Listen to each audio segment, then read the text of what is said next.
నమస్కారం. గణిత శాస్త్ర బోధనా పద్ధతులకు స్వాగతం.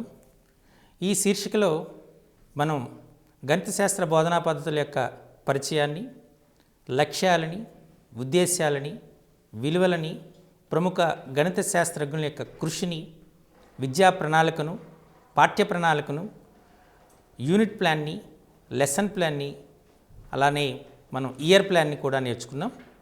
ఒక మంచి గణిత పాఠ్యపుస్తకం ఎలా ఉండాలి, ఆ పాఠ్యపుస్తకం యొక్క లక్షణాలు ఏంటి, ఒక ప్రతిభావంతుడైనటువంటి గణిత విద్యార్థిని మనం ఏ విధంగా గుర్తించాలి, ఆయన్ని ఏ విధంగా ప్రోత్సహించాలి అనే అంశాలపై మనం చర్చించుకోవడం జరిగింది.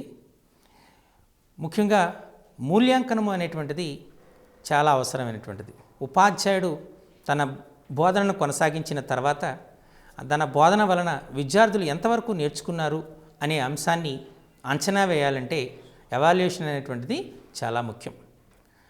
2015కు ముందు మనం మూల్యాంకన పద్ధతుల్ని కొన్నిటిని నిర్ణయించుకున్నాం. ఆ 2015 తర్వాత మనం టెక్స్ట్ బుక్స్ను మార్చటం, తద్వారా మూల్యాంకన పద్ధతులను కూడా మార్చటం, సిబిఎస్ఈలో వాడేటటువంటి మూల్యాంకన పద్ధతుల్ని కొన్నిటిని మనం తీసుకోవడం జరిగింది. ఈ మూల్యాంకనాన్ని మనం కంటిన్యూస్ కాంప్రహెన్సివ్ ఎవాల్యుయేషన్ అంటున్నాం. నిరంతర సమగ్ర మూల్యాంకనం అని అనడం జరిగింది. అంటే మూల్యాంకనం అనేటువంటి దానికి సాధారణంగా మనం పద్ధతిలో ఎక్కువగా ఉపయోగిస్తున్నటువంటి ఒక రాంగ్ నోషన్ ఏంటి అంటే, మనం ఇప్పుడు సిసిఈ మెథడ్స్ వాడుతున్నామని, సిసిఈ పద్ధతిలో చెప్తున్నామని ఎక్కువగా ఉపయోగిస్తున్నారు. కానీ సిసిఈ అనేటువంటిది ఒక మూల్యాంకన పద్ధతి, ఇది టీచింగ్ మెథడ్ కాదు. మనం చెప్పేటువంటి అంశాలని ఏ విధంగా విద్యార్థి అర్థం చేసుకున్నాడు అనేటువంటి దాన్ని అసెస్ చేయటానికి ఉపయోగిస్తున్నాం. ఇక్కడ 3 పదాలను వాడుతున్నాం. ఒకటి టెస్ట్, రెండవది అసెస్మెంట్, మూడవది ఎవాల్యుయేషన్. టెస్ట్ అంటే ఏంటి అంటే, మనం ఒక నిర్దిష్టమైనటువంటి లక్ష్యాన్ని నిర్దేశించుకొని దాన్ని పరిశీలించడానికి మనము పెట్టేటటువంటి ఒక పరీక్షని టెస్ట్ అంటాం. అది రాత పరీక్ష అవ్వచ్చు లేదా మౌఖిక పరీక్ష అవ్వచ్చు. మనం దీన్నే టెస్ట్ అంటాం. అక్కడ విద్యార్థి యొక్క సమయానుకూలత, ఆ సమయంలో అతని యొక్క ప్రతిస్పందనని మనం గమనిస్తూ ఉంటాం. అలాగే విద్యార్థి ఆ అంశాన్ని ఎంతవరకు నేర్చుకున్నాడు అనేటువంటి అంచనా మాత్రమే వేయగలుగుతాం. టెస్ట్ అనేటువంటిది చాలా నేరో సెన్స్గా మనం చెప్పడం జరుగుతుంది. అదే అసెస్మెంట్ అంటున్నాం. అసెస్మెంట్ అంటే అంచనా వేయటం.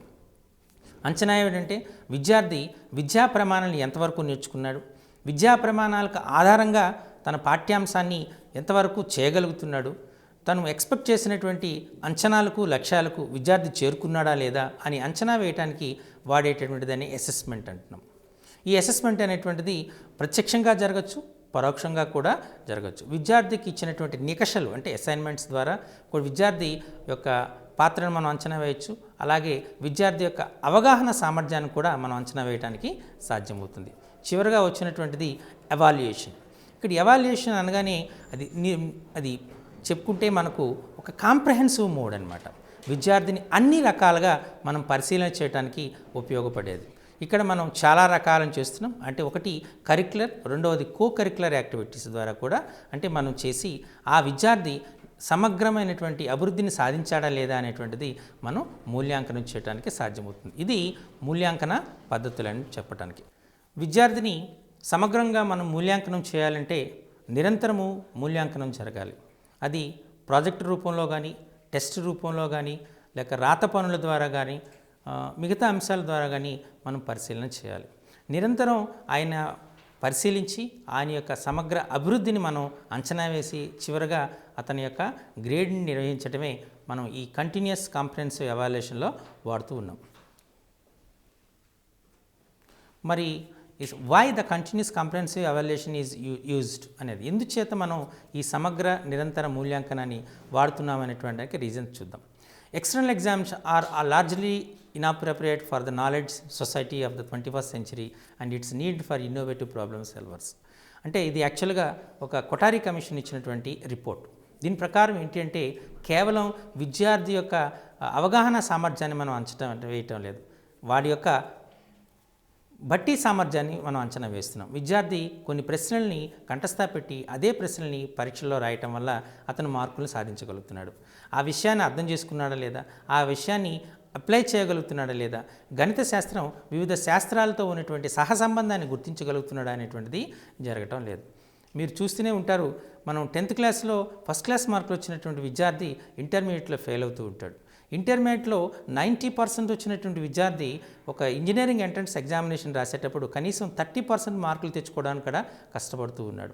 అలాగే నేషనల్ కాంపిటేటివ్ ఎగ్జామినేషన్లో అతని యొక్క సామర్థ్యం అతని పరీక్షలో సాధించినటువంటి సామర్థ్యంతో పోలిస్తే చాలా వ్యత్యాసం ఉంటుంది. అంటే మనము నిర్వహిస్తున్నటువంటి ఈ మూల్యాంకన పద్ధతులు అనేటువంటివి సరైనది కాదు అనేటువంటిది ఒక అభిప్రాయం. Evaluation of scholastic learning only on marks. మనం ఏం చేస్తున్నాము, ఒక విద్యార్థికి మార్క్స్ ఆధారంగానే అతను ప్రతిభావంతుడు కాదా అనేటువంటి నిర్ణయిస్తున్నాం. ఇది సరైనటువంటి పద్ధతి కాదు. ఒక విద్యార్థి 4 ఇంపార్టెంట్ చాప్టర్స్లో వచ్చిన ప్రశ్నల్ని కంఠస్థ పెడితే అదృష్టవశాత్తు ఆయనకే ఆ ప్రశ్నలు వస్తే ఆయన మార్కులు తెచ్చుకునేటువంటి ఆస్కారం ఉంటుంది. The ability of child is not evaluated. అతనికి ఉన్నటువంటి వివిధ సామర్థ్యాలని మనం అసెస్ చేయటం లేదు, ఎవాల్యుయేట్ చేయటం లేదు. Limited techniques of evaluation do not identify learners levels of attainments. అంటే మనం కేవలము ఒక సూక్ష్మ ప్రశ్నలు, అదే short answers, very short answers, SA type questions, అలాగే మౌఖిక ప్రశ్నలు లేదా లక్ష్యాత్మక ప్రశ్నలు అంటే ఆబ్జెక్టివ్ టైప్ క్వశ్చన్స్ ఇచ్చి విద్యార్థి యొక్క సామర్థ్యాన్ని పరిశీలిస్తున్నాం. ఇది సరైనది కాదు. రిజల్ట్ చివరిగా మనం ఏం చేస్తున్నాం, పాస్ అండ్ ఫెయిల్ అంటున్నాం. అలాగే కాజింగ్ ఫ్రస్ట్రేషన్ అండ్ హ్యూమిలిటేషన్. మనం ఏం చేస్తున్నాం, విద్యార్థి పైన ఒత్తిడిని విపరీతంగా పెంచుతున్నాం. సిలబస్ని అధికంగా ఇచ్చి ఆ విద్యార్థి ఆ సిలబస్ని అంతా కంఠస్థ పెట్టి ఆ నిర్ణయించినటువంటి సమయంలోనే ఎగ్జామినేషన్ రాయటం వల్ల విద్యార్థి చాలా న్యూనతాభావాన్ని, ఒత్తిడిని గురవుతున్నాడు. ఈ విషయాలు కరెక్ట్ కావు. అలాగే ఇప్పుడు మనం holistic comprehensive school based assessment ఎలా ఉండాలి అనేటువంటిది మీరు చూస్తే, ముందుగా మనకు లాంగ్వేజెస్, భాషలు అంటే మన యొక్క మాతృభాష అవ్వచ్చు, అలాగే ఇంగ్లీష్ అవ్వచ్చు లేదా ద్వితీయ భాష. ఒక వ్యక్తి యొక్క లేదా విద్యార్థి యొక్క సమగ్ర మూల్యాంకనం జరగాలంటే కేవలం అతని పాఠ్యపుస్తకాల ద్వారా నేర్చుకునేటువంటి అంశాలపైనే జరగకూడదు.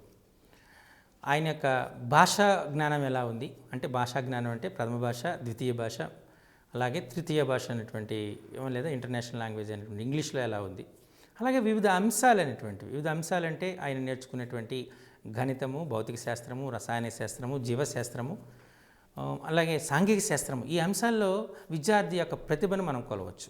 ఇది కేవలము ఒక పరిమితమైనటువంటి అంశంగానే పరిగణించాలి. అలా కాకుండా అతను కళలు, అలానే స్పోర్ట్స్ అంటే మనకు ఆటలు, జీవన నైపుణ్యాలు, కంప్యూటర్స్, నృత్యము, వైఖరులు, విలువలు, SUPW ఇలాంటి అంశాల్లో కూడా ఆ విద్యార్థిని అంచనా వేయగలిగి చివరకు సమగ్ర మూల్యాంకనం చేయటాన్ని మనం సింపుల్గా holistic comprehensive school based assessment అని అంటాం. అంటే పరిపూర్ణమైనటువంటి సమగ్రమైనటువంటి విద్యార్థి యొక్క మూల్యాంకనం అనటం జరుగుతుంటుంది.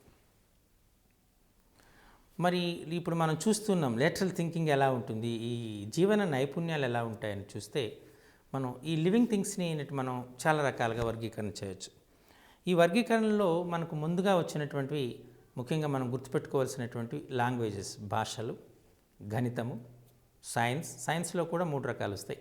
అంటే భౌతిక శాస్త్రము, రసాయనిక శాస్త్రము, జీవశాస్త్రము, ఇన్ఫర్మేషన్ టెక్నాలజీ. ఎందుకంటే మనం ప్రస్తుతం ప్రపంచాన్నే గ్లోబల్ విలేజ్గా మార్చేస్తున్నాం.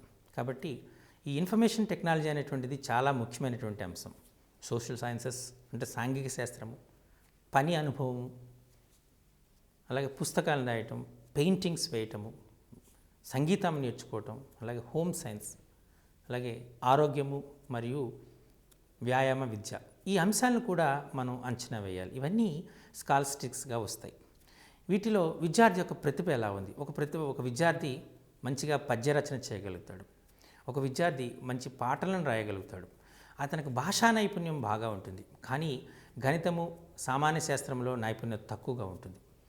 మరొక విద్యార్థి గణితంలో మంచి నైపుణ్యాన్ని ప్రదర్శిస్తాడు, అలాగే కంప్యూటర్స్లో మంచి నైపుణ్యాన్ని ప్రదర్శిస్తాడు, కానీ భాషలో ఆయనకు పటుత్వం తక్కువగా ఉంటుంది. కొద్దిమంది విద్యార్థులు ఈ అంశాల్లో మంచి నైపుణ్యం కలిగి ఉన్నప్పటికీ కోకరిక్యులర్ యాక్టివిటీస్ అయినటువంటి పెయింటింగ్లోను, మ్యూజిక్లోను వీటిలో సరైనటువంటి అవగాహన ఉండదు, నైపుణ్యం కూడా ఉండదు.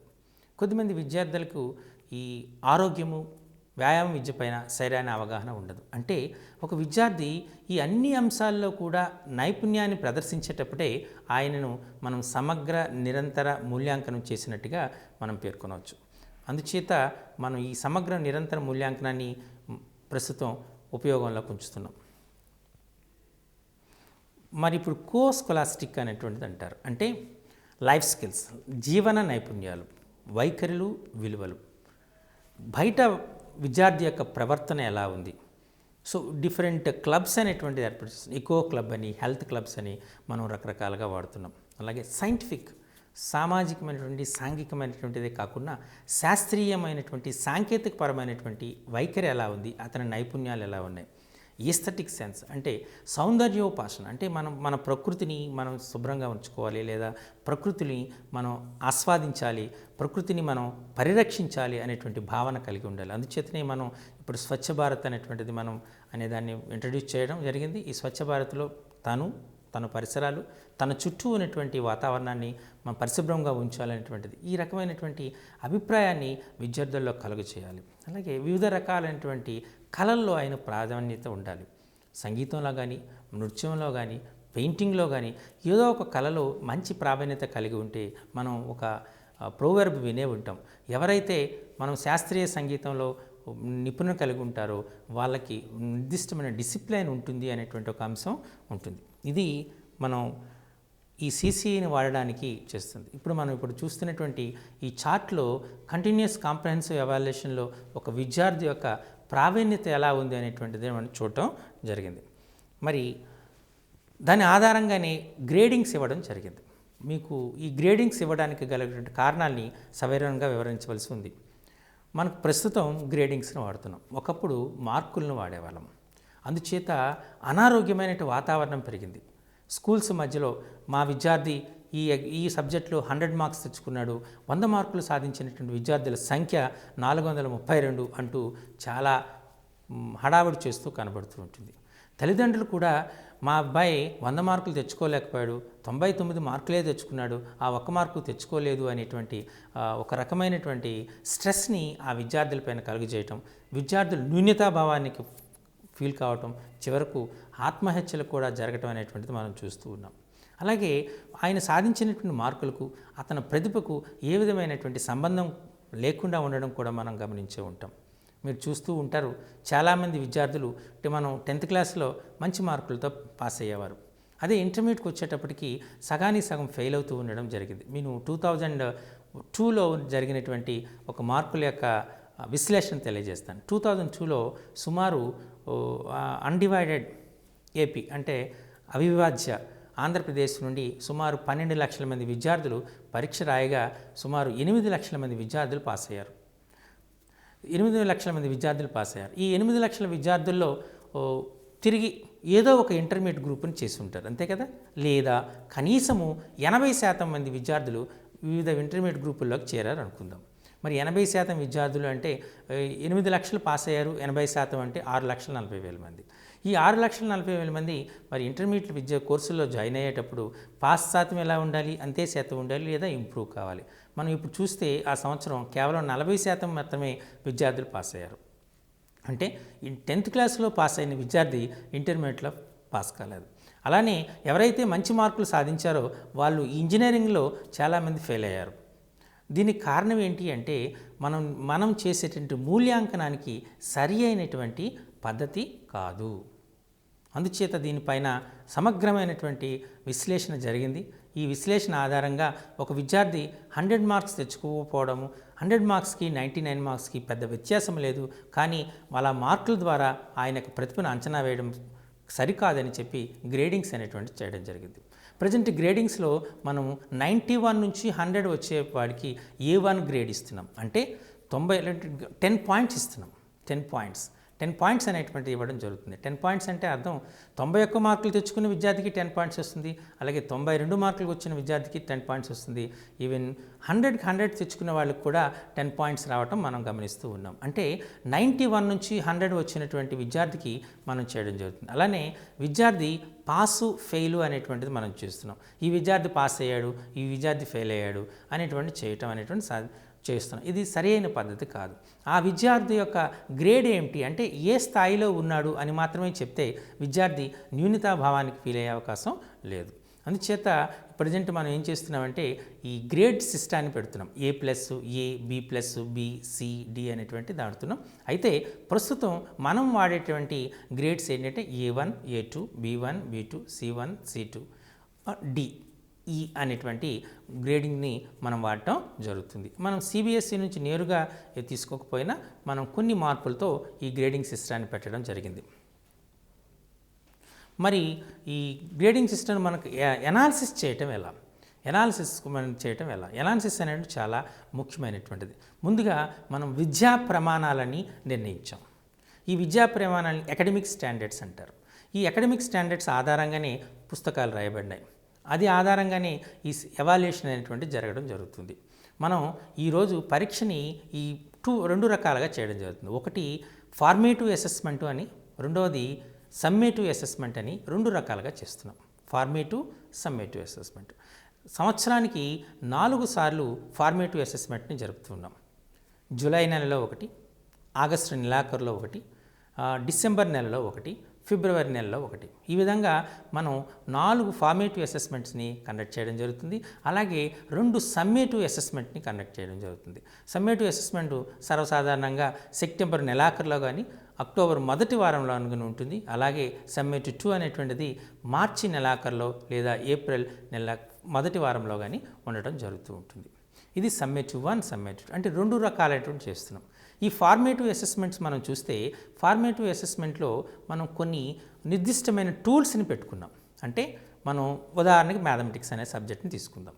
ఈ గణితములో మనకు మొట్టమొదటిగా చేసింది క్రియేటింగ్ క్వశ్చన్స్ అంటే నూతన ప్రశ్నల్ని తయారు చేయటం. ఒక విద్యార్థి ఎప్పుడు నూతన ప్రశ్నలు తయారు చేయగలుగుతాడు?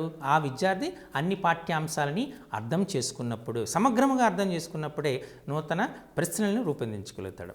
ఇలా నూతన ప్రశ్నలు రూపొందించడానికి మనం 5 మార్కులు ఇస్తున్నాం. అలాగే విద్యార్థి యొక్క రాత పనిని, విద్యార్థి యొక్క మనం టెక్స్ట్ బుక్లో చూస్తే మీరు ఇప్పుడు ఇవి చేయండి, ప్రయత్నించండి, చర్చించి, ఆలోచించి రాయండి అనేటువంటి ఒక కన్స్ట్రక్టివ్ క్వశ్చన్స్ ఇచ్చాం. ఈ విద్యార్థి స్వయంగా చేయవలసి ఉంటుంది. అలాగే ఎక్సర్సైజెస్, అభ్యాసాలను ఇచ్చాం. ఇవి కూడా విద్యార్థి చేయవలసి ఉంటుంది. అలాగే ఆప్షనల్ ఎక్సర్సైజ్ అనేటువంటిది ఇచ్చాం. ఈ ఆప్షనల్ ఎక్సర్సైజ్లో విద్యార్థి అనేటువంటి వాడు తన ప్రతిభను పరీక్షించుకోవడానికి ఉపయోగపడుతుంది. వీటన్నిటినీ చేయటానికి మనం లేదా సైన్స్ తీసుకున్నాం అనుకోండి, సైన్స్లో మనం కొన్ని కీవర్డ్స్ ఇచ్చాం. ఈ కీవర్డ్స్ని విద్యార్థి ఏ విధంగా ఆన్సర్ చేయగలుగుతున్నాడు. సోషల్ స్టడీస్లో మనం తీసుకున్నాం అనుకోండి, అంటే సాంఘిక శాస్త్రంలో వివిధ సామాజిక అంశాలపైన విద్యార్థి యొక్క రిఫ్లెక్షన్స్ అని రాయమని చెప్తున్నాం. ఇలా ఆ విద్యార్థి యొక్క అంతర్గతముగా ఉన్నటువంటి తెలివితేటల్ని మనం బహిర్గతం చేయడానికి మనం ఈ అంశాన్ని ఒక టూల్గా వాడుకోవడం జరుగుతుంది. అదే తెలుగు లేదా ఇంగ్లీషు లేదా హిందీ భాషల్లో తీసుకున్నాం అనుకోండి, అంటే పుస్తక సమీక్ష అనేటువంటి ఒక అంశాన్ని పెట్టాం. ఆ విద్యార్థి ఏదైనా తనకు నచ్చినటువంటి పుస్తకాన్ని చదివి ఆ పుస్తకంలో ఉన్నటువంటి కథ లేదా కథనం యొక్క సారాంశాన్ని తను ఇచ్చినటువంటి మాటల్లో రాయగలగటం, సంక్షిప్తంగా రాయగలగటం. అంటే విద్యార్థి పూర్తిగా అంశాన్ని అర్థం చేసుకోవాలి. అర్థం చేసుకున్నటువంటి అంశాన్ని భాషా నైపుణ్యత ఉపయోగించి ఇచ్చినటువంటి మాటల్లో కొద్ది పదజాలంలో సంక్షిప్తంగా, సమగ్రంగా, సవివరంగా వివరించగలగాలి. దీన్నే మనం బుక్ రివ్యూ అనేటువంటిది అంటున్నాం, పుస్తక సమీక్ష అంటున్నాం. విద్యార్థి తన పాఠ్యపుస్తకమే కాకుండా మిగతా పుస్తకాలను కూడా చదివి ఆకలింపు చేసుకుని దాని యొక్క సారాంశాన్ని కొన్ని మాటల్లోనే వ్యక్తపరచడం అనేటువంటిది నిజంగా అభిలషణీయమైనటువంటిది. అందుచేతనే ఈ పుస్తక సమీక్ష అనేటువంటి ఇవ్వడం జరిగింది. ఇది ఒక టూల్. అలాగే విద్యార్థికి మనం ప్రాజెక్ట్స్ అనేటువంటి ఇస్తున్నాం. అది సైన్స్ అవ్వచ్చు, మ్యాథమెటిక్స్ అవ్వచ్చు, తెలుగు అవ్వచ్చు, ఇంగ్లీష్ అవ్వచ్చు.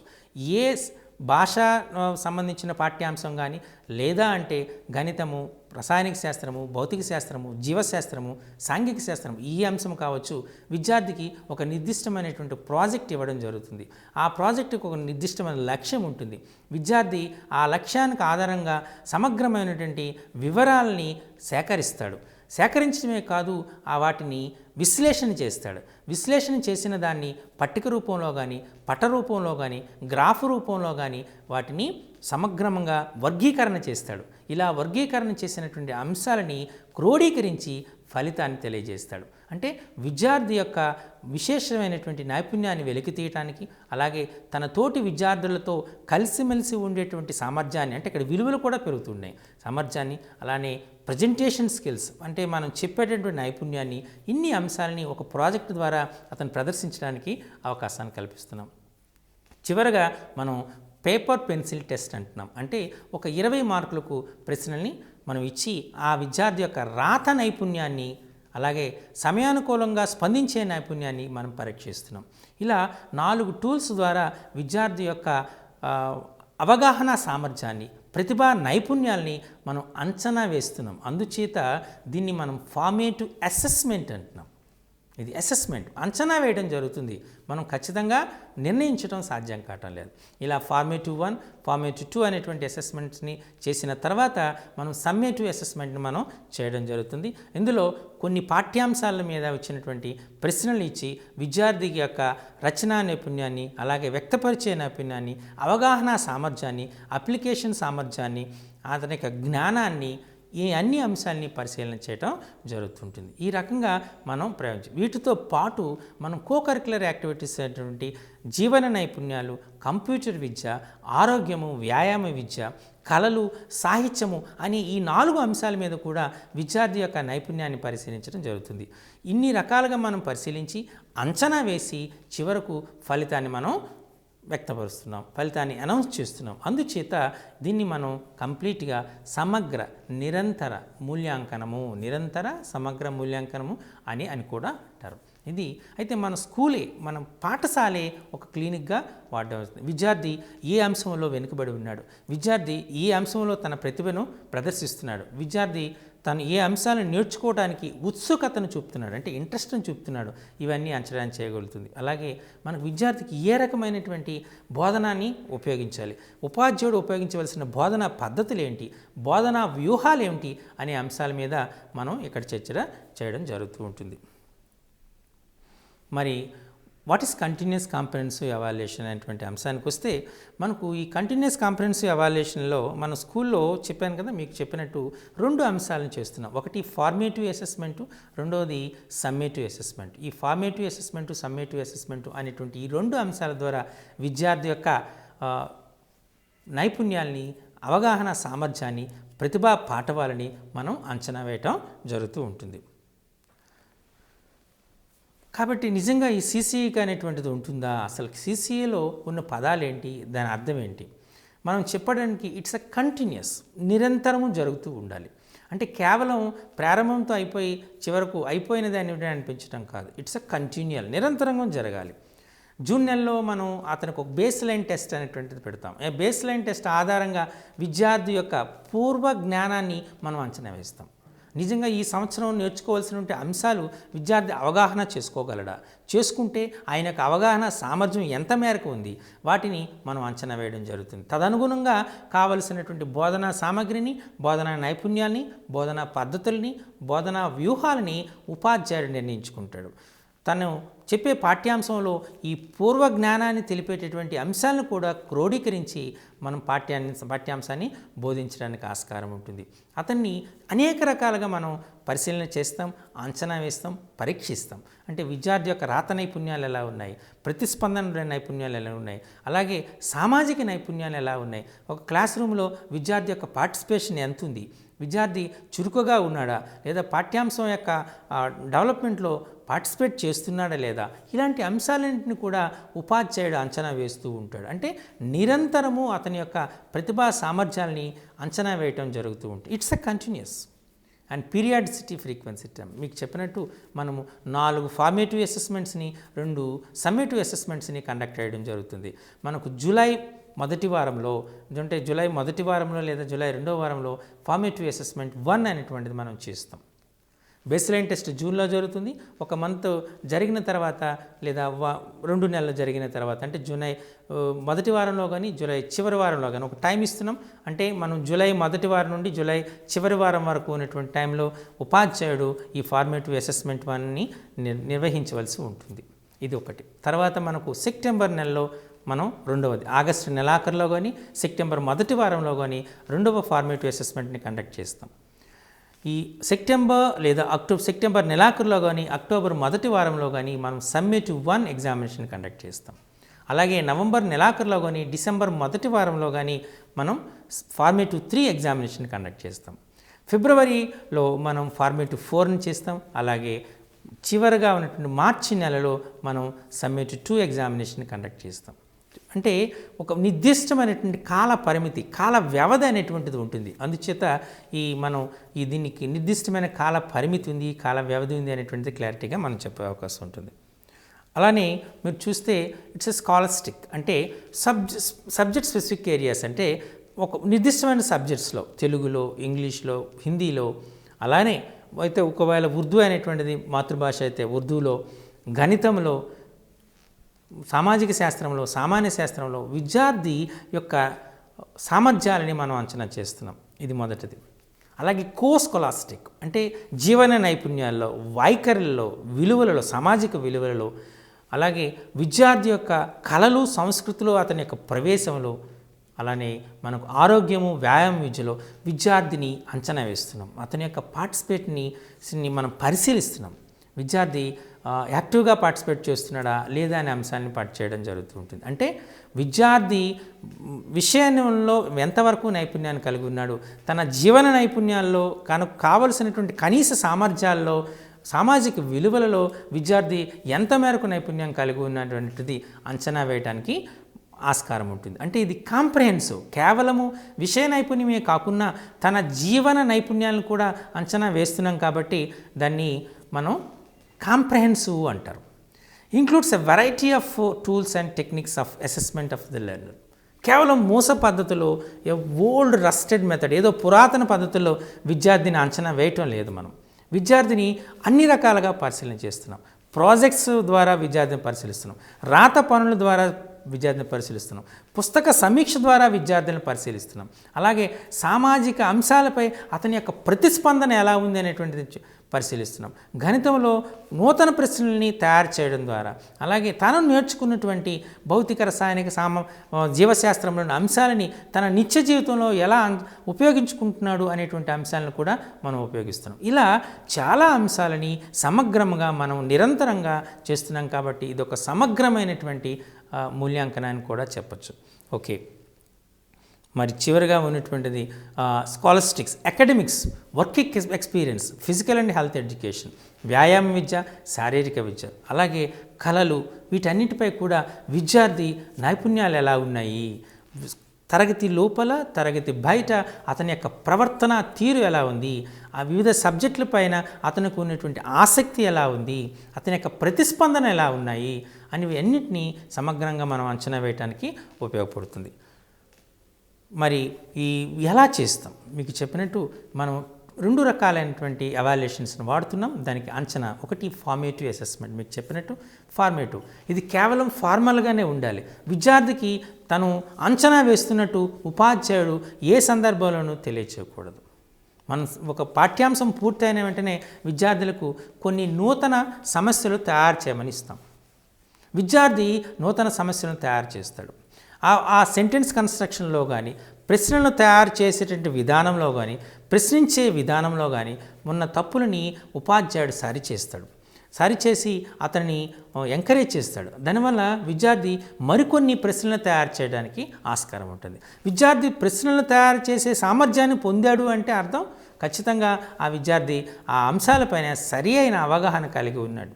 అలాగే ఒక పుస్తక సమీక్ష చేశాడు అని, లేదా ఒక సొంతంగా ఒక పద్యాన్ని రాశాడు, కవిత్వాన్ని రాశాడు, లేదా అంటే ఒక శీర్షిక పైన తన వాక్యాన్ని రాశాడు అంటే వాడి యొక్క భాషా నైపుణ్యాన్ని మనం అంచనా వేయడానికి ఉంటుంది. విద్యార్థికి ఇక్కడ ఫ్రీడమ్, స్వేచ్ఛగా తన అభిప్రాయాన్ని అంచనా వేయడానికి, వ్యక్తపరచడానికి ఆస్కారం ఉంటుంది. అందుచేతనే మనం ఈ రకంగా ఈ ఫార్మేటివ్ అసెస్మెంట్ను వాడుతూ ఉన్నాం. అలానే విద్యార్థి రాత పనులు, విద్యార్థి యొక్క రాత పనులు. అదే సైన్స్ అనుకోండి, ల్యాబొరేటరీ యాక్టివిటీస్ అంటే ఒక ప్రయోగశాలలో విద్యార్థి ఏ రకంగా ప్రయోగాలను నిర్వహిస్తున్నాడు, నిర్వహించినటువంటి ప్రయోగాల్లో తన యొక్క సాంకేతికతని ఏ విధంగా ఉపయోగించుకుంటున్నాడు, సరైనటువంటి జాగ్రత్తలను తీసుకుంటున్నాడా లేదా, నిర్దిష్టమైనటువంటి ఉద్దేశాన్ని కలిగి ఉన్నాడా లేదా, సామాన్య శాస్త్రాన్ని నేర్చుకోవడానికి సరైనటువంటి స్పందనను తెలియజేస్తున్నాడు లేదా, ఇన్ని అంశాలని మనం పరిశీలించడానికి ఆస్కారం ఉంటుంది. అలాగే తన చుట్టూ జరుగుతున్నటువంటి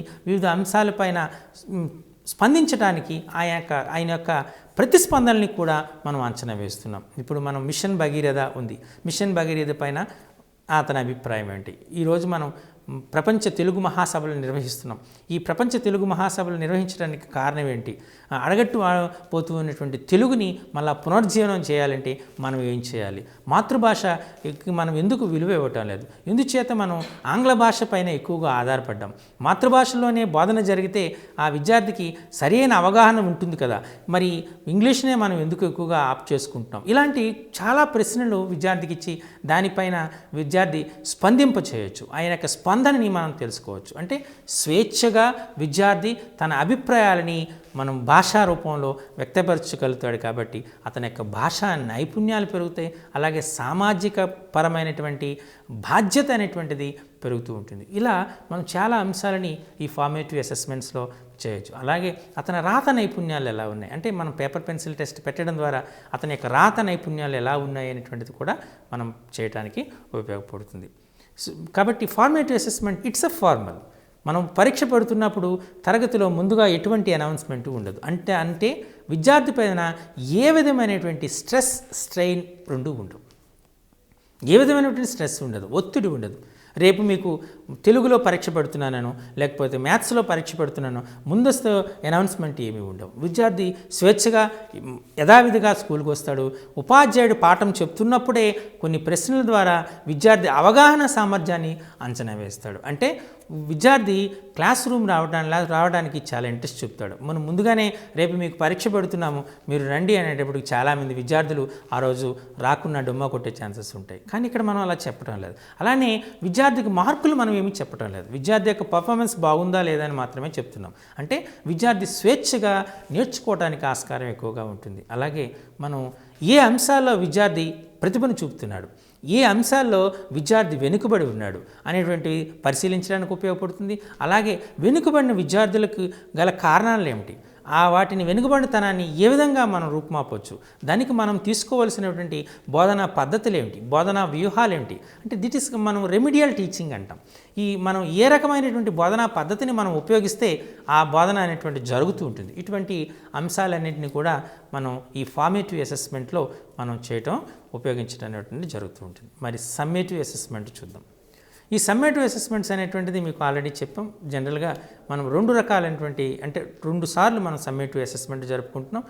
ఈ ఒక అకాడమిక్ ఇయర్ మధ్యలో ఒకటి, అకాడమిక్ ఇయర్ చివరిలో ఒకటి, 2 ఎగ్జామ్ జరగడం జరుగుతుంది. అలా ఈ ఎగ్జామ్ యొక్క ముఖ్యమైనటువంటి ఉద్దేశం ఏంటంటే తాను ఆ సంవత్సరంలో ఆ అకాడమిక్ ఇయర్లో నేర్చుకున్న అంశాలపైన అతని యొక్క సామర్థ్యం ఎంత ఉంది, ఎంతవరకు ఆ అంశాలని నేర్చుకున్నాడు, నేర్చుకున్న అంశాలని ఎంతవరకు ఉపయోగించుకోగలుగుతున్నాడు, వినియోగించుకోగలుగుతున్నాడు, అలాగే అన్వయించగలుగుతున్నాడు అనే అంశాలను చేయడానికి ఆస్కారం ఉంటుంది. ప్రజెంటు మనం జనరల్గా మనం ఏం చేస్తున్నామంటే ఒక రకమైనటువంటి సిస్టాన్ని అడాప్ట్ చేసుకున్నాం. దానిలో మనకు కేవలం 2 అంశాలకే ప్రాధాన్యత ఇస్తున్నాం. ఒకటి ఆ ప్రశ్నల యొక్క స్వభావం, అది 1 mark question, 2 mark question, 4 marks question, లేదా అంటే హాఫ్ మార్క్ క్వశ్చన్. అంటే సంక్షిప్త ప్రశ్నలు, చాలా సంక్షిప్త ప్రశ్నలు, అలానే మనం వ్యాసరూప ప్రశ్నలు, అలాగే బహుళైచ్ఛిక ప్రశ్నలు అంటారు. అంటే వెరీ షార్ట్ ఆన్సర్, అలానే long answer type and objective type questions అని. అంటే ఇక్కడ ప్రశ్నల యొక్క స్వభావం ఆధారంగా మనం ఇంపార్టెన్స్ ఇస్తున్నాం. అలాగే రెండవది మనం ఇచ్చే విద్యా ప్రమాణాలకి మనం ఇంపార్టెన్స్ ఇస్తున్నాం. అంటే మనం గణితం తీసుకున్నాం అనుకోండి, గణితంలో మనకు విద్యా ప్రమాణాలు ఏముంటాయి, 5 రకాలైన విద్యా ప్రమాణాలు ఉంటాయి. ప్రాబ్లమ్ సాల్వింగ్ అంటారు, అంటే సమస్య పరిష్కారం. రెండవది రీజనింగ్ అండ్ ప్రూఫ్ అంటారు, అంటే మనం కారణాలు చెప్పటం. మూడవది మ్యాథమెటికల్ కమ్యూనికేషన్ అంటాం, గణిత భాషలో వ్యక్తీకరణం అంటాం.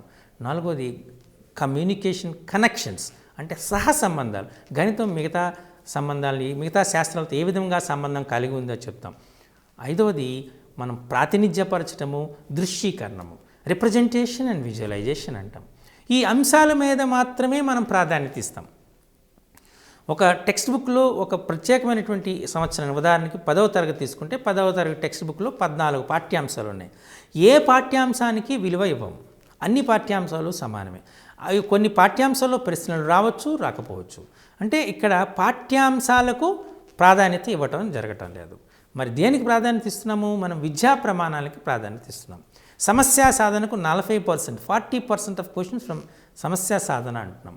అలాగే 20%, 20% కారణాలు చెప్పడానికి ఇస్తున్నాం. 10% వ్యక్తీకరణకి ఇస్తున్నాం. ఓ 15% సహసంబంధానికి ఇస్తున్నాం. మరో 15% ప్రాతినిధ్యపరచటము, దృశ్యీకరణానికి ఇస్తున్నాం. ఇక్కడ ఇచ్చింది విద్యా ప్రమాణాలకు మాత్రమే ప్రాధాన్యత అనేటువంటి ఇవ్వడం జరుగుతుంది. ఈ విద్యా ప్రమాణాల ఆధారంగానే, అంటే మీరు చూడండి, గణితంలో ఏ సమస్యనైనా సమస్యా సాధనకు వస్తుంది అనేటువంటిది విషయం మీ అందరికీ తెలుసు. కానీ దాని యొక్క ప్రాధాన్యత ఏంటి? మనం సమస్యా సాధన పద్ధతికి విలువనిచ్చామనుకోండి, అది సమస్యా సాధన కింద వస్తుంది. సమస్యా సాధనలో మనం సహేతుకమైనటువంటి కారణాలు చెప్పడానికి విలువనిచ్చామనుకోండి, అది కారణాలు చెప్పడానికి వస్తుంది. సమస్యా సాధనలో భాష, గణిత భాష, అతను గణిత భాషలో గణిత సూత్రాలని, గణిత గుర్తులని, గణిత సాంకేతికాలని ఉపయోగించి ఆ సమాధానాన్ని వ్యక్తపరుస్తున్నాడా అనేటువంటి అంశానికి ప్రాధాన్యత ఇచ్చామనుకోండి, అది మనకు వ్యక్తీకరణకు వస్తుంది. గణితంలో సహసంబంధం, 2 రకాలైన సహసంబంధాలు ఉంటాయి. అంతర్గత సహసంబంధము, బాహ్య సహసంబంధం. అంటే ఒక చాప్టర్ను ఇంకో చాప్టర్కి ఉంటుంది. అంటే గణితంలో చాలా అంశాలు ఉన్నాయి. బీజగణితము రేఖాగణితంతో సంబంధం కలిగి ఉంటుంది. రేఖాగణితము క్షేత్రమితి సంబంధం కలిగి ఉంటుంది. క్షేత్రమితి సంఖ్యాశాస్త్రాన్ని కలిగి ఉంటుంది. సంఖ్యాశాస్త్రము సాంఖ్యక శాస్త్రానితో సంబంధం కలిగి ఉంటుంది. ఇలా గణితములోనే వివిధ అంశాలపైన కొన్ని అంశాల మధ్య సహసంబంధం ఉంటుంది. దీన్ని అంతర్గత సహసంబంధం అంటారు. అలాగే గణితము రసాయన శాస్త్రంతో సంబంధం కలిగి ఉంటుంది, గణితం భౌతిక శాస్త్రంతో కలిగి ఉంటుంది, గణితం వైద్య శాస్త్రంతో కలిగి ఉంటుంది, గణితం లలిత కళలతో సహసంబంధాన్ని కలిగి ఉంటుంది, గణితము సాంఘిక శాస్త్రంతో సహసంబంధాన్ని కలిగి ఉంటుంది. ఆ సహసంబంధాన్ని మనం పరిశీలించేటటువంటి ప్రశ్నలు ఇస్తే అది మనకు ఈ కనెక్షన్స్ లేదా సహసంబంధంలోని ప్రశ్నలకు వస్తాయి.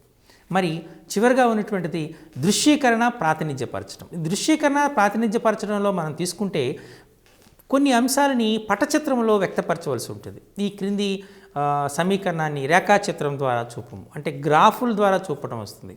అలాగే మనం పై డయాగ్రామ్స్, కమ్మీ చిత్రాలు, దిమ్మ చిత్రాలు, వృత్త చిత్రాలు, అలాగే ఫ్రీక్వెన్సీ పౌనఃపున్య బహుభుజులు, పౌనఃపున్య వక్రాలు, ఇలాంటి అంశాల ద్వారా మనం పట రూపంలో వ్యక్తపరచడానికి వస్తుంది. సమితులు తీసుకున్నారనుకోండి, వెన్ డయాగ్రామ్స్, వెన్ చిత్రాల ద్వారా కూడా ఆ సమితుల మధ్య ఉన్నటువంటి సంబంధాన్ని తెలియజేస్తున్నాం.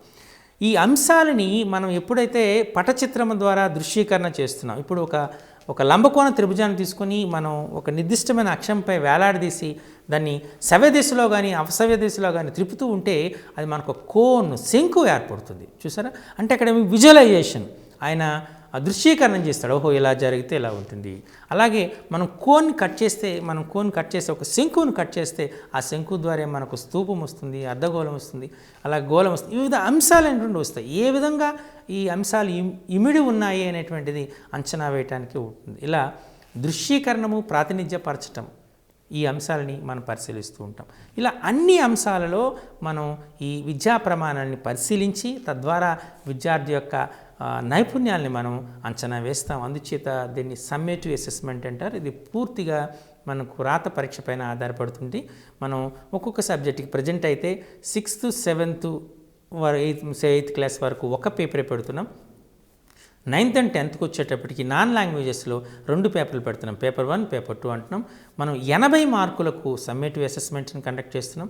20 మార్కులకు ఫార్మేటివ్ అసెస్మెంట్ని కండక్ట్ చేయడం జరుగుతుంది. మొత్తం 100 మార్కులుగా తీసుకోవడం జరుగుతుంది. అంటే 20 మార్కుల్ని మనం ఫార్మల్గా విద్యార్థి యొక్క నైపుణ్యాన్ని పరిశీలిస్తాం. 80 మార్కుల్ని ఆయన రాసినటువంటి పరీక్షలలో నైపుణ్యతను ఆధారంగా చేయడం జరుగుతుంది. చివరకు 100 మార్కులకి ఆధారంగా గ్రేడింగ్ సిస్టమ్ అనేటువంటిది చేయడం జరుగుతుంది.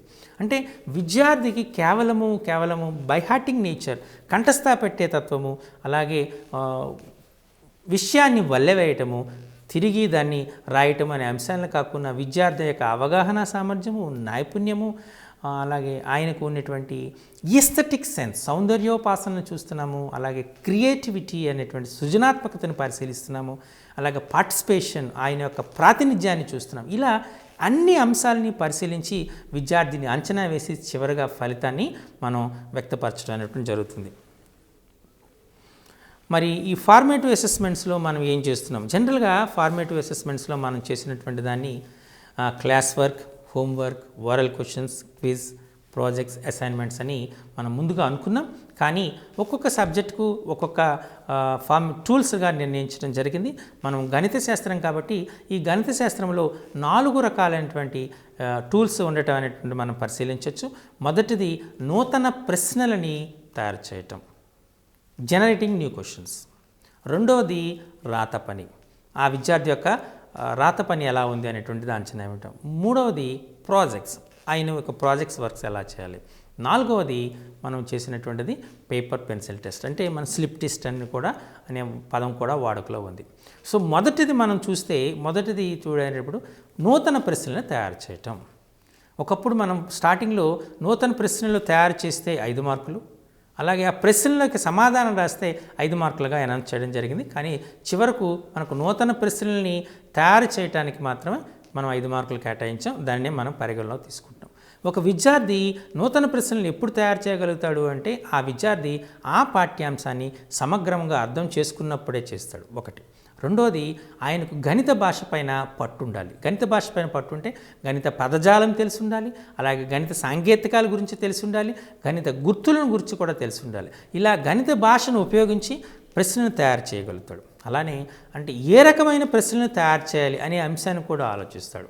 మనకి ప్రశ్నకు చాలా యాంబిక్విటీ ఉన్నటువంటి ప్రశ్నలు కాకుండా ప్రశ్న సూక్ష్మంగా, సూటిగా, సంక్షిప్తంగా, అర్థవంతంగా ఉండేటట్టు ప్రశ్నలు తయారు చేయడం నేర్చుకుంటాడు. అంటే మనం ప్రశ్నించే విధానాన్ని కూడా నేర్చుకుంటాడు. ఈ రకంగా మనం కేవలం గణిత ప్రశ్నలు తయారు చేయడం అంటే గణిత భాషను లేదా గణిత శాస్త్రాన్ని అర్థం చేసుకోవడమే కాకుండా చాలా జీవన నైపుణ్యాన్ని నేర్చుకుంటాడు. అంటే ప్రశ్నించే తత్వాన్ని నేర్చుకుంటాడు, ప్రశ్న విధానాన్ని నేర్చుకుంటాడు, అలాగే నేర్చుకునేటువంటి ప్రశ్నకు సరైన సమాధానం ఏంటి అనేటువంటి నేర్చుకుంటాడు. ప్రశ్న సంక్షిప్తంగా, సూక్ష్మంగా, సమగ్రంగా ఉండేటట్టు నేర్చుకుంటాడు. అంటే ఇటువంటి నైపుణ్యాలు మనం ఆయనకు తెలియకుండానే వ్యక్తపరచడం జరుగుతుంటుంది. ఉపాధ్యాయుడు ఎంతో జాగరూకతతో ఆ విద్యార్థి తయారు చేసినటువంటి ప్రశ్నల్ని పరిశీలించి అతని యొక్క నైపుణ్యాన్ని అంచనా వేయాలి. చాలా వరకు ఉపాధ్యాయుడు అనేటువంటి క్రిటిసిజం చేయకుండా విద్యార్థిని ఎప్పుడైతే, అందుకనే మనకు థారండైక్ అనేటువంటి ఒక సైకాలజిస్ట్, మానసిక శాస్త్రవేత్త పదం చెప్పాడు. ఏంటి అంటే మనం దండన కంటే పొగడ్త చాలా ఎక్కువ విలువ కలిగి ఉంటుంది అంటాడు. ఒక పిల్లవాడికి నీకు చదువు రాదు, నువ్వు పనికిరావు అంటూ నిత్యము మనం తిడుతూ ఉంటే ఆ విద్యార్థిలో క్రమేణా విద్యపై ఆసక్తి అనేటువంటిది తగ్గిపోతుంది. అలా కాకుండా విద్యార్థికి నీలో చాలా నాలెడ్జ్ ఉంది, నువ్వు కాస్త ప్రయత్నం చేయాలి, ప్రయత్నం చేస్తే ఖచ్చితంగా మంచి ప్రతిభను చూపగలుగుతావు. ఒక ప్రశ్న సాల్వ్ చేస్తాడు, ఆ ప్రశ్న యొక్క సమాధానం పూర్తిగా కరెక్ట్ కాదు, కొన్ని స్టెప్స్ కరెక్ట్ అయినాయి అంటే ఈ 2 స్టెప్స్ కరెక్ట్ అయినాయి అంటే నువ్వు ప్రయత్నం చేస్తే మిగతా స్టెప్స్ కూడా చేయగలుగుతావు, ప్రయత్నించు అని ఎప్పుడైతే ఆయన సపోర్ట్ చేస్తాడో ఖచ్చితంగా ఉపాధ్యాయుడు సపోర్ట్ని అందుకుని విద్యార్థి అది నేర్చుకోవడానికి ప్రయత్నం చేస్తాడు. సో గణితంలో ముఖ్యంగా అందుచేతనే గణితము చూడగానే ఆ మధ్య ఒక కాన్సెప్ట్ జరిగింది. నేను ఒక స్కూల్కి వెళ్ళేటప్పుడు అడిగిన ఒక ప్రశ్న ఏంటంటే, మీరు గణితాన్ని ఇష్టపడుతున్నారా, మీకు నచ్చినటువంటి మీకు నచ్చిన టీచర్ ఎవరు అని ప్రశ్న అడిగాను. మీకు నచ్చిన టీచర్ ఎవరు అనగానే విద్యార్థులు తెలుగు టీచర్ పేరు చెప్పారు, అలాగే సైన్స్ టీచర్ పేరు చెప్పారు, అలాగే సోషల్ స్టడీస్ టీచర్ పేరు చెప్పారు, చివరికి వ్యాయామ విద్య ఉపాధ్యాయుడు అంటే ఫిజికల్ డైరెక్టర్ పేరు చెప్పారు. కానీ గణిత శాస్త్రవేత్త అంటే గణిత టీచర్ యొక్క పేరు ఎవరు చెప్పలే. నేను ఆశ్చర్యపడ్డాను, ఎందుచేత మీరు గణిత టీచర్ అనేటువంటి గణిత ఉపాధ్యాయుడికి పేరు చెప్పలేదు అంటే, సో ఆయన చెప్పేటటువంటి కాన్సెప్ట్స్ అనేటువంటివి నిత్య జీవితంతో అన్వయింపబడలేదు సార్. త్రికోణమితి మేము ఎప్పుడు నేర్చుకుంటున్నాం, అలాగే నిత్య జీవితంలో ఎక్కడ ఉపయోగిస్తున్నాం. x² - 2x - 6 = 0 ఈ సమీకరణాన్ని నిత్య జీవితంలో మనం ఎక్కడ ఉపయోగిస్తున్నాం. అదే సైన్సెస్ తీసుకున్నారనుకోండి, మనకు ఆకలిగా వేసిందని, బాగా ఆకలి వేసిందండి, కడుపులో శబ్దాలు వస్తాయి. దానికి కారణం మనం ఈ కడుపు యొక్క అంటే మన పొట్టలో ఉన్నటువంటి లేయర్స్లో మనకు హైడ్రోక్లోరిక్ యాసిడ్ ఉంటుంది. అది రిలీజ్ కావటం వల్ల, వాటర్తో మిక్స్ అవ్వటం వల్ల బబుల్స్ వస్తాయి. ఆ శబ్దమే మనం ఆకలికి చిహ్నంగా మనం చూస్తున్నాము. క్రికెట్ ఆడుతూ ఉన్నప్పుడు బ్యాట్స్మెన్ కొట్టినటువంటి బంతిని ఫీల్డర్ అందుకోవడానికి చేతుల్ని వెనక్కు చాచి కాస్త క్రిందకు పెట్టి బంతిని అందుకోవడానికి ప్రయత్నం చేస్తాడు. దానికి గల కారణం క్రికెట్ బాల్ అనేటువంటిది పరావళి మార్గంలో ప్రయాణం చేస్తుంది.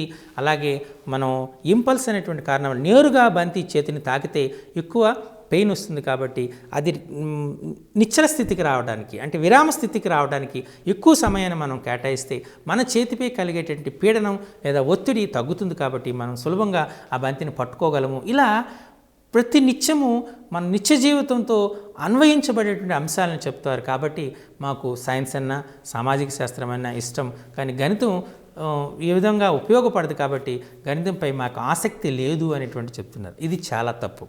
గణితము నిత్య జీవితంతో అన్వయింపబడింది ప్రతి అంశానికి కూడా. ఇప్పుడు మీకు ఈ ఒక లెసన్ నేను చెప్పాలనుకుంటున్నప్పుడు ఈ గంట వ్యవధిలో ఏ అంశాలను చెప్పాలి, ఏ అంశాలకి, ఒక్కొక్క అంశానికి ఎంత సమయాన్ని కేటాయించాలి, ఎంత పరిధిలో ఆ పాఠ్యాంశాన్ని చెప్పాలి అనేవి నేను లెక్క వేస్తాను. అంటే ఇక్కడ రేంజ్, వ్యాప్తి గురించి ఉపయోగిస్తున్నాను. అలాగే మనం ఒక కాయగూరలను కొనడానికి వెళ్ళామనుకోండి, మన దగ్గర ఉన్న డబ్బులు ఎంత, ఏ కాయగూరలు మనం కొనడానికి ఒక్కొక్క దానికి ఎంత వెచ్చించాలి, ఇలాంటి లెక్కలు వేస్తూ ఉంటాం. అంతేనా? సో నిత్యం ఈవెన్ ప్రతి అంశంలో కూడా గణితాన్ని అప్లై చేస్తున్నాం. ఈ అంశాన్ని విద్యార్థికి అర్థమయ్యేటట్టు చెప్పాలి. అలా మన పాఠ్యాంశం చెప్పేటప్పుడే గణితం యొక్క సహసంబంధం, నిత్య జీవితంలో ఆయన యొక్క సహసంబంధాన్ని మనం కూర్చి చెప్పగలిగితే ఖచ్చితంగా గణితం పట్ల విద్యార్థులు ఆసక్తి కలిగి ఉంటారు. అంటే అందుచేత నూతన ప్రశ్నలు జనరల్గా విద్యార్థి అనేటువంటి నూతన ప్రశ్నలు తయారు చేయాలంటే బయట మార్కెట్లో జరిగేటువంటి ప్రశ్నలను కానీ లేదా పక్కవాడు రాసేటువంటి ప్రశ్నలు కానీ కాపీ కొట్టి రాసే ఆస్కారం ఉంటుంది. విద్యార్థికి స్వేచ్ఛగా చెప్పండి, ఈ ప్రశ్నల్ని మీరే తయారు చేయండి. తయారు చేసి మీ యొక్క నైపుణ్యం పూర్తిగా ప్రశ్న అయినా తప్పైనా పర్వాలేదు, కానీ ప్రశ్న రాయడానికి ప్రయత్నించండి అని చెప్పండి.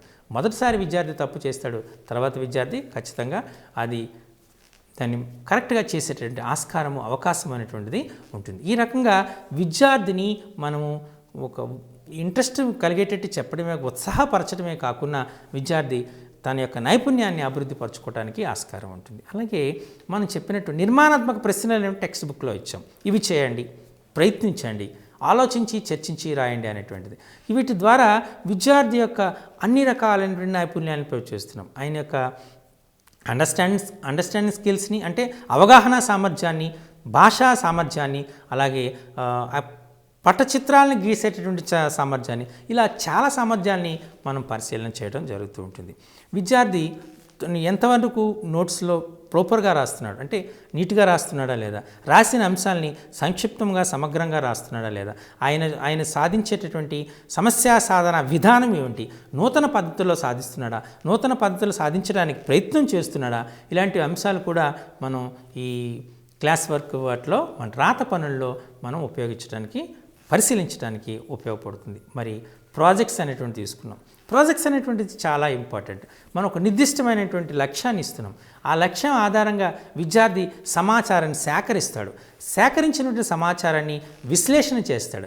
విశ్లేషణ చేసినటువంటి సమాచారాన్ని మనం ఒక పట్టిక రూపంలో కానీ, పట రూపంలో కానీ, లేదా వివిధ విభాగాలుగా కానీ వర్గీకరణ చేస్తాడు. ఇలా వర్గీకరణ చేసినటువంటి లేదా పటచిత్రంలో వ్యక్తపరిచినటువంటి అంశాలని క్రోడీకరిస్తాడు. చివరిగా ఫలితాన్ని వ్యక్తపరుస్తాడు. అంటే విద్యార్థి సామాజిక నైపుణ్యాలు పెరుగుతాయి. ఫర్ ఎగ్జాంపుల్ మనం ఒక సమితులు అనేటువంటి అంశం తీసుకుందాం. ఈ సమితుల వ్యాన్ చిత్రం ద్వారా ఈటీవీని అలాగే జెమినీ టీవీని సూచేటటువంటి వీక్షించేటటువంటి శాతం ఎంత, లేదా ప్రేక్షకుల యొక్క శాతం ఎంత, దాన్ని వ్యాన్ చిత్రం ద్వారా మీరు వ్యక్తపరచండి అని ఒక ప్రాజెక్ట్ ఇచ్చారు. మీరు అప్పుడు ఏం చేస్తాడు, దానికి ఒక ప్రశ్నావళి తయారు చేసుకుంటాడు.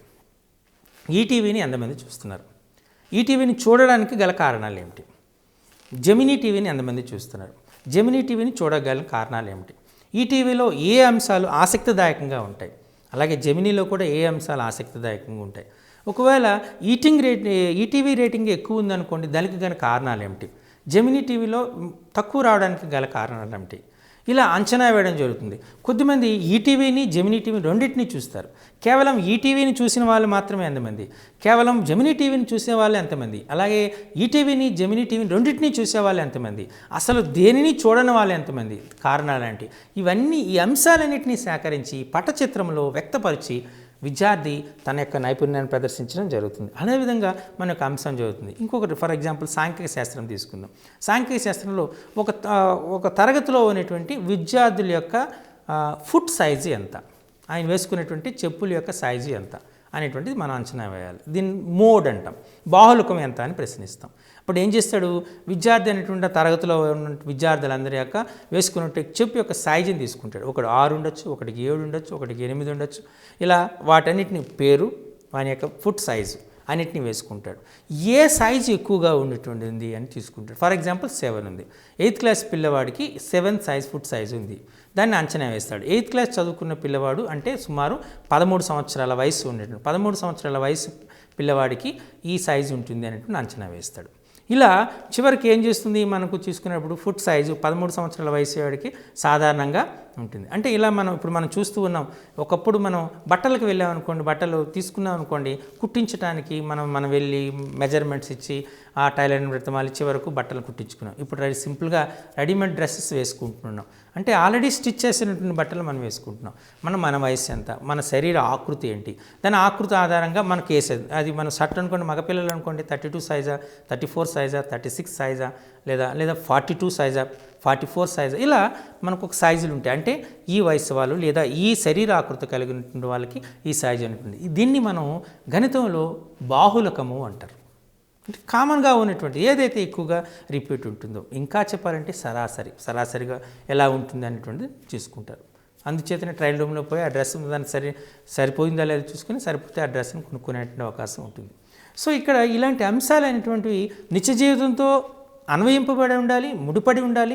అదేవిధంగా చివరకు ఫలితం రాబట్టాలి. ఆ ఫలితం యొక్క దానికి ఏంటి అనేటువంటిది. సో అందుచేత మనం ఈ ప్రాజెక్ట్స్ అనేటువంటిది చాలా ఉపయుక్తదాయకంగా ఉండేటట్టుగా మనం ప్రయత్నం చేయాలి. అలాగే అసైన్మెంట్ టెస్ట్, మనం అసైన్మెంట్స్ ఇస్తున్నాం. అంటే అసైన్మెంట్ టెస్ట్ అనేటువంటి మన ప్రస్తుత సిస్టంలో ఉపయోగించడం లేదు.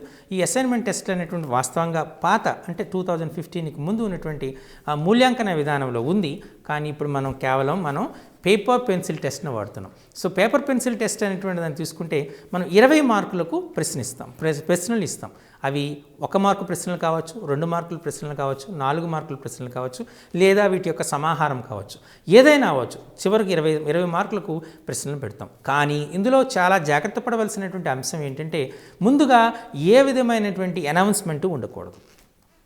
ఈ వారంలో పరీక్ష పెడతామని కానీ లేదా రేపు పరీక్ష పెడతాం కానీ అనేటువంటిది ఉండకూడదు. దీనికి గల కారణం విద్యార్థిపై ఉన్నటువంటి ఒత్తిడిని తగ్గించడం.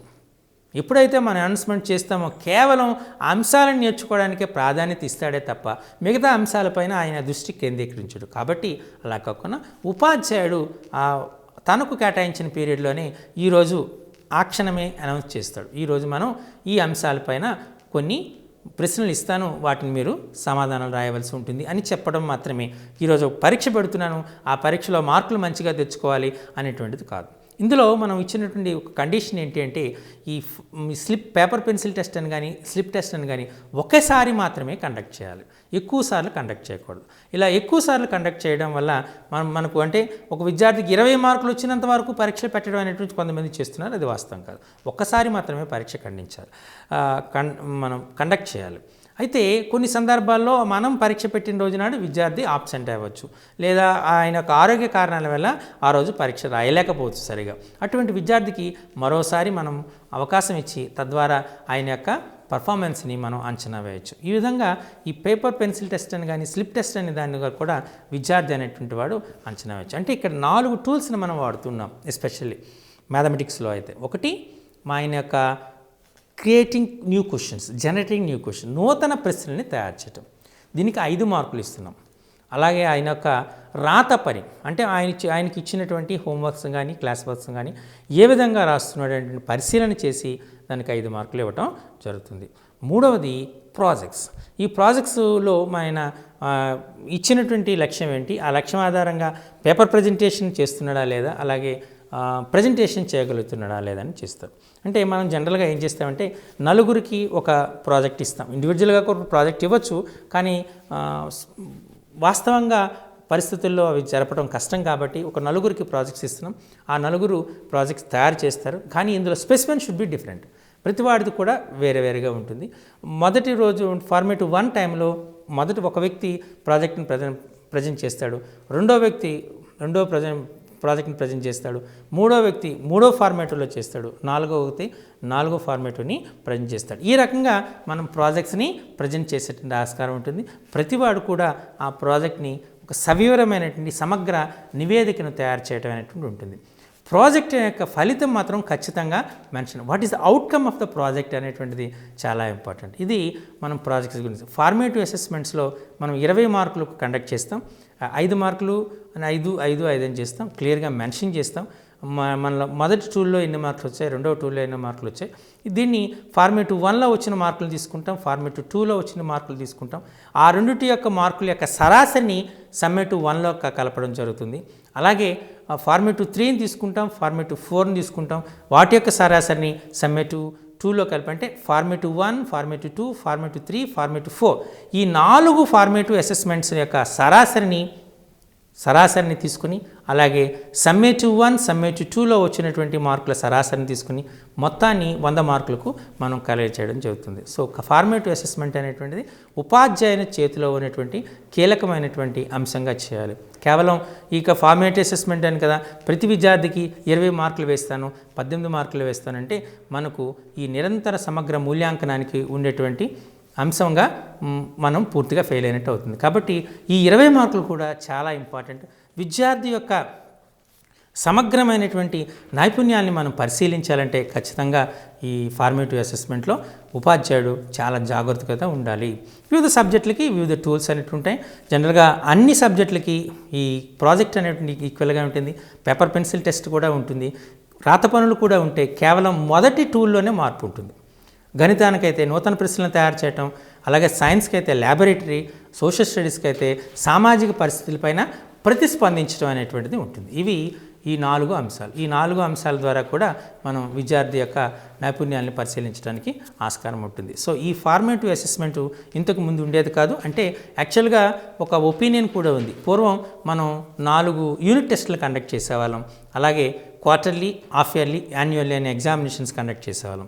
ఇప్పుడు వాటికి బదులుగా పెడుతున్నాం. అంటే మనకు యూనిట్ టెస్టుల యొక్క మార్పే ఫార్మేటివ్ అసెస్మెంట్స్ అనుకోవద్దు.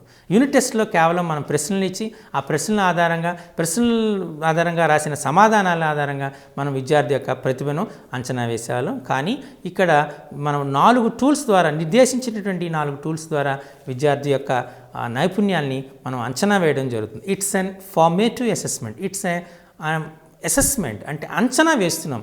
విద్యార్థిని మనం ఖచ్చితంగా మూల్యాంకనం చేయటం లేదు. మీకు ముందుగా చెప్పినట్టు test is different from assessment, assessment is different from evaluation. So మనకు సమగ్రమైనటువంటి కోణంలో, విస్తృతమైన కోణంలో చెప్పాలంటే మూల్యాంకనం అనేటువంటి మంచిది. అలాగే జస్ట్ సూక్ష్మ పద్ధతిలో చెప్పాలంటే టెస్ట్ అనేటువంటిది, అంటే ఈజీగా ఒక విద్యార్థి చదువుతున్నాడా చదవడానికి చెప్పడానికి టెస్ట్ ఉపయోగపడుతుంది. కానీ ఒక విద్యార్థి ప్రతిభావంతుడా కాదనేటువంటి చెప్పడానికి మాత్రం ఈ మూల్యాంకనం అనేటువంటిది అవసరం ఉంటుంది. సో ఇప్పుడు మనం ఈ ఫార్మేటివ్ అసెస్మెంట్ నేర్చుకున్నాం కదా. తర్వాత శీర్షికలో సమ్మేటివ్ అసెస్మెంట్, దాని యొక్క ఉపయోగాలు, చివరకు ఈ CCAని ఎందుకు మనం ఇంట్రడ్యూస్ చేయవలసింది, దాని యొక్క ఉపయోగాలన్నింటినీ కూడా మనం తర్వాత శీర్షికలో తెలుసుకోబోతున్నాం.